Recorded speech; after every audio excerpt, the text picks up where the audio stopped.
Bien, ya estamos con el penalista Carlos Caro para que nos enseñe, ¿no? Porque se habla mucho, escuchamos abogados de uno de otro lado, con intereses de parte, ¿no? Pero no todos han estudiado Derecho, no todos son abogados y las leyes son complicadas y los procesos también. Entonces, la primera duda que le quiero preguntar es acerca de la diferencia entre testigo protegido y colaborador eficaz y los testimonios que están siendo invocados en este proceso, el que está en este momento vigente contra los integrantes de Fuerza 2011. ¿Se habla de testigos protegidos o de colaboradores eficaces? Sí, yo creo que ahí hay una mezcla. Buenas noches. Buenas noches, ¿no? sí. Mira, lo que hay que entender acá es que un testigo protegido es una persona que no tiene responsabilidad penal, pero que teme por su vida, puede estar bajo amenaza, recurre a la fiscalía, da una versión sobre los hechos y el fiscal le impone medidas de protección, reserva de identidad, protección policial, pero es una persona que no es culpable de nada. De nada. No está negociando nada. No está negociando nada. Distinto es un colaborador, donde va, le dice al fiscal, yo he cometido delito, lo hice con fulano, mengano, sultano. Negociemos para que me rebaje la pena, te voy a dar toda la información, voy a poder probar y si pruebo me rebaja la pena o incluso me puedes excluir de sanción. Entonces estas personas que están siendo invocadas, los testimonios de estas personas que están siendo invocadas, la mayoría de ellos en verdad deberían de ser colaboradores eficaces, pero ¿qué es lo que pasa? Que la fiscalía siempre juega al límite, sobre la raya, buscando que protegerlos de entrada y decirle yo no te voy a imputar, no te voy a sancionar, no te voy a responsabilizar, te voy a tratar como testigo protegido. Y es ahí donde viene la discusión como la que se ha producido en la audiencia de hoy día, donde la abogada de una de las imputadas dice, oye, pero yo no he tenido la posibilidad de contrainterrogar, ¿no? Son testigos, digamos, sin rostro, como los jueces sin rostro, no los he podido contrainterrogar, no he podido preguntarles si su versión es acorde a la verdad o no. Claro, y ahí hay toda una discusión legal, pero la Corte Suprema ya la zanjó. Entonces, ¿qué son? Son en verdad personas que podrían pasar en cualquier momento a ser imputados si es que en su versión han mentido. O sea, colaboradores eficaces. La única posibilidad que le quedaría es ser colaboradores eficaces y evidentemente todo su testimonio, toda su versión puede caerse, volver a foja cero, pero eso se va a descubrir, René, en el juicio.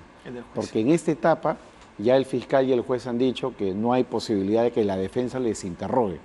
Lo que va a pasar acá es que ellos van a dar su versión, el fiscal va a caminar con eso. De acuerdo a ley, porque la Corte Suprema ha dicho, y lo ha dicho la Corte Interamericana, que un testigo protegido tiene en algún momento que ser contrainterrogado antes de la condena. Eso significa que a lo largo del proceso e incluso en el juicio. Y la Corte Suprema Peruana ha dicho que el testigo protegido, en cuanto a su versión, esta tiene valor si es que en el juicio es contrainterrogado. Bueno, el congresista Reate escribió una carta dando a entender que él era, el congresista Castro lo reveló.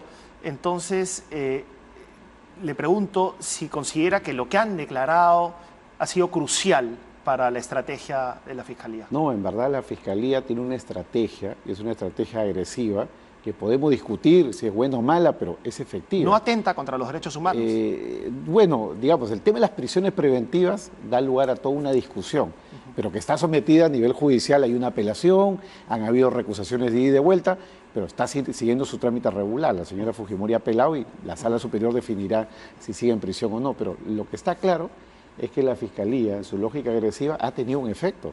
Porque al detener a 20... Apretarlos, los ha apretado, claro, hablando coloquialmente. Como se dice coloquialmente, cuando aprieta sale la pasta, ¿no? Y al final todos han empezado a hablar. Y creo que el tema ha llegado a un punto importante el día de ayer con los testimonios, antes de ayer el día con el testimonio del señor Jorge Yoshiyama, ¿no? Donde él, siendo parte, si quieren verlo así, ya de la cúpula, lo más íntimo del grupo fujimorista, revela que el tío acaba corroborando la versión, ¿no? Diciendo efectivamente sí, Pero dice que no era plata de Odebrecht, y esa es la estrategia del doctor Abanto, que no es plata de Odebrecht, es de otro empresario y que no van a poder probar la ilicitud del origen del dinero. Claro, eso como hipótesis puede manejarse, evidentemente todos sabemos de que hay muchos empresarios que donan a las campañas, incluso donan a 1, 2 o 3 candidatos, le apuestan a todos los caballos con la finalidad de ganar con alguno.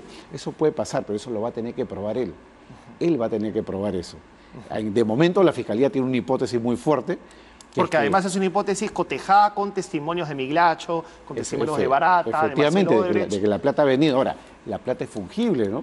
Quién sabe que la plata de Yoshiyama efectivamente era la plata de Odebrecht, de repente la plata de Odebrecht pasó por otro lado. ¿Y eso se usted sabe, cree que la se va a plata poder es fungible. demostrar o es muy difícil? Desde mi punto de vista es muy difícil porque estamos hablando de dinero en efectivo. Pero acá hay una cosa importante para la discusión del juicio, no en esta etapa, ¿no?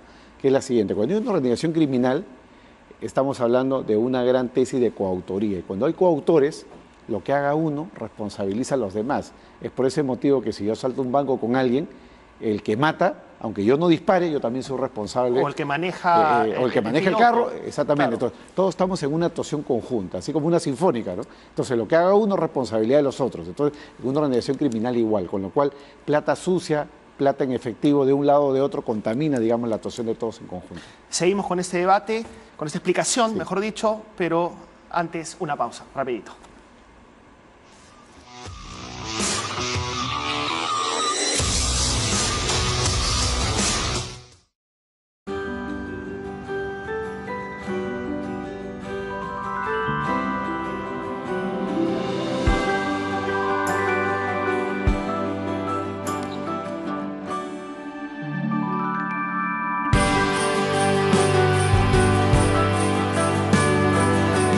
En algún momento de la vida dejamos de creer.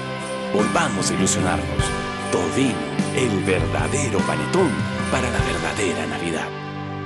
Ashley, más Maija, más Rosaluz, más Juliana, no dan como resultado solo 4 niñas. Ellas son el producto de su propio esfuerzo, multiplicado por la dedicación de sus maestros. Y ahora son las 4 mejores alumnas de su salón. ¡Somos las 4 fantásticas! Ashley, Maija, Rosaluz y Juliana son el alma de Camisea. Y el alma de Camisea se siente.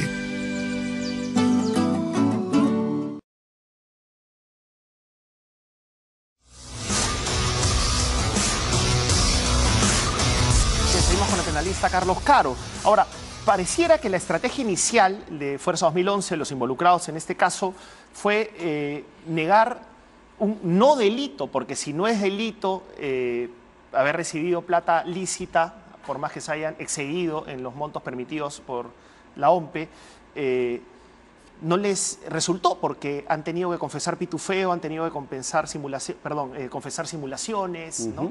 Entonces, sí, no se puede tapar el sol con un dedo. O sea, que ha habido una entrega de dinero, seguramente es algo que está aprobado ya, que ha habido, digamos, falsos aportantes, falsas declaraciones ante la OMPE, sin duda. Lo que tiene como reto la Fiscalía y la Defensa en eso va a tener que cambiar su estrategia, 180 grados, es ya discutir la cuestión central, ya no si recibí o no recibí, si se usó o no falsos aportantes, lo que va a tener que discutir es el origen de la plata. Y si descubre que el origen es lícito, pero ellos dijeron no recibí y después se demostró que sí recibieron. Claro, ahí el tema viene por el lado de la prueba, porque la Corte Suprema el año pasado en un acuerdo plenario, una sentencia plenaria casatoria 1/2017, estableció que en materia de lavado de activos, la discusión de fondo sobre el origen del dinero se debe dar en el juicio. Para las etapas iniciales, que es en la que estamos, basta con los indicios iniciales. Entonces, en el juicio, la Fiscalía va a tener que demostrar que la plata viene de la caja 2 y va a tener que demostrar que la plata de la caja 2 ya estaba sucia. No basta con que diga, esta plata la voy a usar mañana para coimear, no. Esa plata ya tenía que estar sucia. Y no hay certeza, mejor dicho, no han declarado directamente que ese dinero provenía de la caja 2, han dicho no sé, no estoy seguro, ¿no? Los testimonios. Claro, y eso es lo que se va a tener que discutir en el juicio. Y si la defensa entra por ese lado, va a poder generar una duda y con una duda podría obtener en juicio, no en esta etapa, una eventual absolución. Pero la duda favorece al reo en Exactamente. De fondo, en el proceso de fondo. Por lo tanto, ¿usted cree que van a prosperar las acusaciones del fiscal ya en el juicio Yo final? creo que el fiscal va a acusar, sin duda. Sí, claro. El juez va a filtrar, no va a filtrar el caso, lo va a pasar a juicio, pero ya en el propio juicio vamos a ver cuál es el estándar que fijan los jueces, porque los propios jueces no están de acuerdo. La discrecionalidad. De la discrecionalidad, pero digamos, ya estamos en una discrecionalidad muy acotada, porque la Corte Suprema ha dicho que no hace falta probar el origen del origen del origen, sino solo los indicios. Entiendo. Ahora, mañana va a salir otro eslabón de esta cadena. En la revista Careta se está anunciando que ya tienen información de la página MaWebDay, que era esta página clandestina, digamos. Eso complicaría aún más la situación de todos los involucrados. Claro, porque los 18 involucrados. Lo que se ha anunciado en la carátula que se va a revelar son los primeros 500, ¿no? Luego vinieron los otros 500, que era aumentar 500 a Keiko Fujimori. Entonces, esos primeros 500 avalarían más la tesis de que acá ha existido, digamos, un aporte de campaña en efectivo. Sí. La reconfirman, pero regresamos a lo mismo, que es, ¿era ilegal el dinero o no era ilegal? Que ese es el gran punto de discusión. Entonces yo le pregunto, ¿sí o no? ¿Usted cree que van a poder demostrar que el dinero era ilegal? Desde mi punto de vista existe esa posibilidad. Porque ¿qué porcentaje, digamos? Yo diría que la Fiscalía tiene una situación complicada y estamos en una situación de 50-50. Digamos, 50% de probabilidad de que podría, pero el juez, dependiendo del estándar probatorio que exija en el juicio, podría decir... Que ya no es Concepción Carhuancho, que ya no es Concepción, va a ser otro juez, ¿no? Otra jueza. Entonces va a tener que decir, mira, tú me tienes que probar el origen del dinero al estilo de la sentencia de Inostroza del año 2017, que fue dejada sin efecto por la propia Corte Suprema, porque era muy exigente desde el punto de vista probatorio, versus un juez más al estilo, digamos, de la sentencia plenaria que señale de que esa prueba es una prueba más laxa, es una prueba más laxa. Depende del factor humano, Depende del factor humano, exactamente, ¿no? O sea, es algo subjetivo a la hora y la hora. Al final todos pueden ir a juicio muy confesos y decir, sí, a falsos aportantes, recibimos la plata, pero en verdad nosotros no sabíamos que ese dinero estaba contaminado, que venía digamos, de una fuente ilegal. Ya llegó el congresista Lescano, con quien vamos a conversar de uno de sus temas favoritos, y justamente le quería preguntar antes de hablar con él, ¿cómo ve la situación de Alan García, quien mañana tiene que declarar con el fiscal José Domingo Pérez? Mire, desde mi punto de vista, y para decirlo muy rápido, su situación puede ser muy complicada, porque el delito de lavado es tan amplio, es tan laxo en estos últimos tiempos. ¿Podrían dictarle prisión preventiva? No creo que en esta etapa, pero yo sí creo que lo pueden interrogar incluso desde su patrimonio del día 1, la casa de Naplo, podrían ir sobre su vida en París, es decir, podrían investigar su vida desde los años 70, 80 y 90, como ha pasado con los H. Paredes. Que los pero ya lo han investigado por todo eso, dice. Claro, ya le han revisado todas sus cuentas, todo su patrimonio. Pero no por lavado. Ajá. Entonces, ¿y cuál es la diferencia? La diferencia es que, aunque esos delitos estén prescritos, hay que recordar que los casos de Alan García de los 80 prescribieron.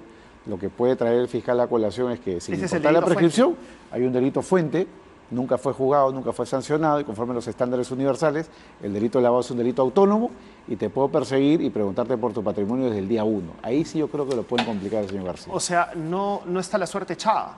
Desde mi punto de vista, no. Es un tema que está completamente abierto, tal y como se entiende el lavado hoy en día. Podemos discutir si eso está bien o mal, pero el estándar es un estándar bastante bajo para iniciar una investigación. Y eventualmente podrían dictarle prisión preventiva también. En una etapa avanzada, porque el fiscal va a tener que probar los graves y fundados elementos de convicción. ¿Y que vive en España lo favorece o no? No lo favorecería porque vivir fuera del país significa de que no tiene arraigo el país, con lo cual podrían por lo menos imponerle un impedimento de salida del país. Es algo que no sería muy difícil brevemente, el señor Luis Alba Castro ha sido señalado por barata, nada menos de haber recibido $200.000.